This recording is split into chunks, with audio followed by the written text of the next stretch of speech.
Why, hello there, and welcome to another Dyrus vlog. Today I will be talking about patch 6.10, Ask Dyrus, and a couple of other things that helps you win league games. As for champions in 6.10 that I've noticed that have been affected the most, is champions like Vlad, Kennen, and Rumble. The reason why these champions were affected so much is because you can build Zanyas on all three and you can get CDR. CDR is extremely important in League of Legends because what happens when your ult is down, you can't really fight. But if you have 40% CDR on Kennen, 40% CDR on Rumble, 40% CDR on Vlad, you can cast spells more and try to fight more, which make these champions more viable. Speaking of viable, Rumble has become more consistent because he can now clear waves and actually farm properly because around level 6 or 7 you can actually one-shot the backline with your Flame Spitter. Now, all of these things that I'm going to talk about isn't strictly towards patch 6.10, but rather the most recent patches where I haven't really said anything about, where it's 6.8, 6.9, whether it's the Black Cleaver change, the Proto Belt including, and I don't really care about all the other items, but I'm going to talk about the experiences relevant to me in solo queue. As for other champions that are strong for solo queue, starting with my own, Gangplank is still free low because he hasn't been nerfed yet, and he's my best champion, so every time I play him, he's pretty much a free win. Meta champions like Echo, Poppy, Maokai, they're all still really strong, regardless of the mage changes and the Black Cleaver changes. As for the Black Cleaver champions like Darius, Renekton, now Graves can bite, Fiora, they're also very, very strong now too because Black Cleaver is a lot cheaper. You can literally build Black Cleaver on every single bruiser that benefits from it, and even Lucian too, where people are building not Trinity, I'm sorry, building a Black Cleaver and Yomu's on Lucian because his ult procs all of the stupid little bullets he shoots when he presses R. And now, like, it's not a pain to combine it anymore, so that's really good for the Black Cleaver bruisers. Another thing to note that Fiora might actually be back in the meta because since Black Cleaver is cheaper, she can afford to just build that and I don't know, she's just back. I don't know, she just seems as strong as she was before with the new Black Cleaver changes, but I'm not too sure because I'm no Fiora expert, so try it for yourself. Champions like Kindred, Janna, Nidalee, Graves, the usual Soraka, like they're still really, really dumb. And a new challenger to the scene of solo queue is Kha'Zix because he's just really annoying to deal with and no one wants to buy Pink Ward. Like these champions are all still really stupidly strong. So if you play them, keep playing them because they're not getting any weaker anytime soon. Anyways, there's two more things that I want to talk about before I go on to the Ask Dyrus.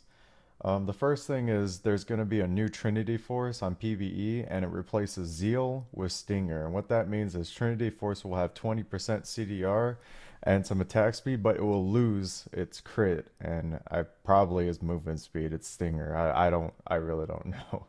And people are asking me, will Gangplank and Yasuo still be viable? And the answer is yeah, Gangplank is just a stupid champion. Regardless if he has that crit or not, he's still gonna do a ton of damage.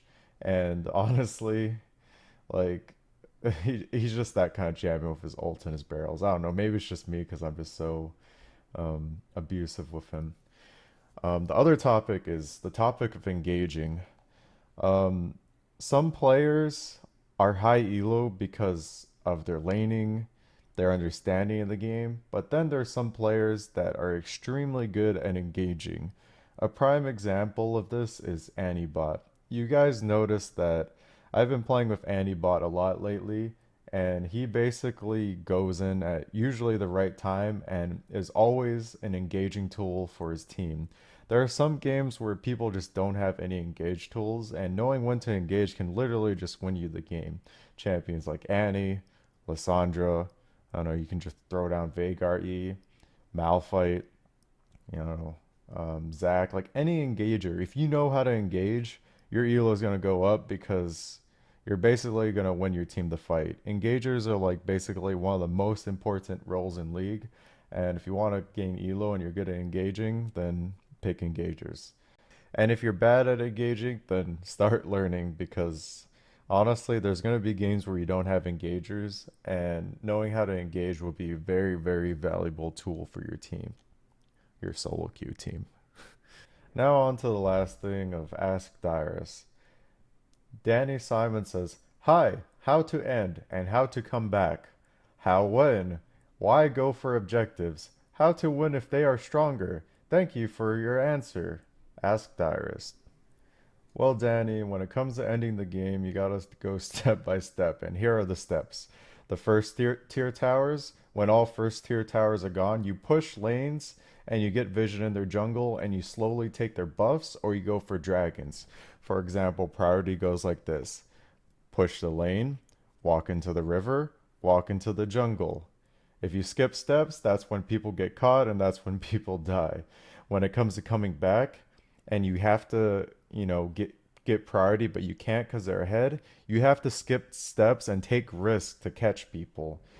You have to sit in random brushes with CC and just try and just pick off whoever you can. And if you don't, then the only other way to come back is playing team fights really well by either engaging well or just playing it insanely well and not missing any skill shots or having their specific strengths like Ezreal, Gangplank, Seraph, like anyone with poke. Like you just gotta play to your team's strengths and play it better than the enemy team. The next question is from A Get G. How can support mains carry a game if the AD carry is losing heavily in lane? How do we climb too? Well, I'm not a support main, but one of the reasons why I'm able to win games climbing is because one, my mechanics are just way up there and my understanding is way up there, so I'm kind of cheating compared to you guys. But I can tell you some of the smaller things that I don't see people do. When it comes to laning, you need to know the exact times to go in, and you need to know how to call for your jungler. If they don't listen, then you have to rely on to the next thing. If laning phase is over, roam around and get deep wards. If you can't get deep wards, don't get caught. Play off of your teammates and CC for them. Gank top, gank mid. Mention to your team that Dragon's coming up, Baron's coming up. You're the supporter of your team, but you're not exactly everyone's babysitter. But if you can do that, it's just all the extra that's good. Just knowing what to do will carry the game. Now, it's much harder for supports to win compared to like other roles, but generally it evens out depending on how well you support your team. Now, the only real example I can show you or relate to you as is when I was playing on Europe West with 170 ping, I just played Janna and I just followed my AD carry around and tried to put down wards and ults at the right time. I didn't do anything spectacular, but being a Janna support player is a huge benefit to your team because of all the tools that she has. She's not exactly like the most meta champion when it comes to competitive play, when it comes to like Alistar, Braum, or even Trundle, but she is a very, very solid solo queue champion that I would suggest. Other champions like Morg and Thresh are insanely good for picking off people. Even Blitzcrank. Like you'll see a lot of non-support mains play Blitzcrank because the one they don't know what they're doing, and sometimes Blitzcrank can just be a win condition itself. Instead of just engaging or poking, you just walk around and wait for Blitz to hook, and then the fight starts. So I don't know. Those are some of the ways that I have, but it may not work for you. But that's how it worked for me. Darius, can you give me some tips on how to climb up? My role is AD carry and mid. As for what champions to play in AD carry, right now Lucian and Ezreal are very, very popular. Copy the pro builds of where they go like Black Cleaver and Yomu's on Lucian and just blue build on Ezreal. These champions are really, really good at, I don't know, just doing what they do. Ezreal just pokes and gets ults off and is pretty decent laning. And Lucian is just has really good laning, and when he gets ahead, he has insane snowballing, and you can't really catch him. He just pretty much kills everyone, and the Black Cleaver thing and the Korean build just works really, really well. As for mid lane, the champions I play mid is TF and Karthus, and the reason why I can win so much as mid as TF is because I've played him since beta, and I just know where to be.